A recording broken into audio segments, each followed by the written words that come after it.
The book you are listening to contains my thoughts and reflections on life and leadership. It is a compendium of what I've learned in more than a quarter century of coaching, a real-life leadership manual that offers insights and information into what we did in the 2014 season that culminated in winning the first-ever college football playoff national championship. The defining characteristic of every championship team is leadership. Leadership isn't a difference maker, it is the difference maker.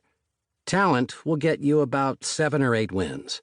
Discipline pushes it to 9 wins, maybe. But when you add leadership, that's when magic happens. I've come to learn that leadership is not automatically granted to you because of your position or your salary or the size of your office. Leadership is influence based on trust that you have earned. A leader is not someone who declares what he wants and then gets angry when he doesn't get it. A true leader is someone who is going someplace and taking people with him.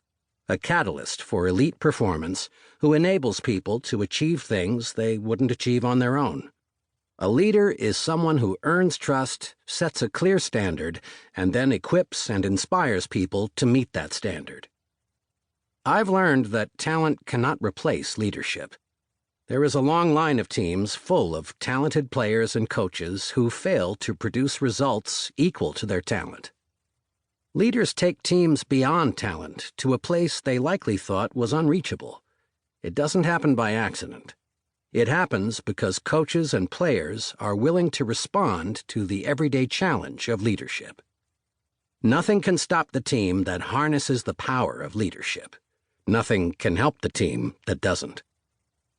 Over the years, I have grown as a leader. I've made mistakes, and I've learned from those mistakes. I've had great mentors in men such as Earl Bruce, Lou Holtz, Sonny Lubick, and Bob Davey, and the lessons I've learned from them I carry with me to this day. To me, it's all about getting better. I am a long, long way from perfect, but I will put my passion for self-improvement next to anybody's. Maybe the only thing that rivals that in my makeup is the distaste I have for losing. It has been that way since I was a kid in Northeast Ohio, where one of my early lessons was that 8 miles is a very long way to run. It's longer still if you are wearing a full baseball uniform and you've completely let your team down, losing a ball game because your bat never left your shoulder. I had to run. I had to do something. I just stood there with the game on the line, star shortstop turned statue, as useless as a freighter stuck on the shoals of nearby Lake Erie. This was my senior year at St. John High School in my hometown of Ashtabula. It was early May 1982, a beautiful spring day until the end of it.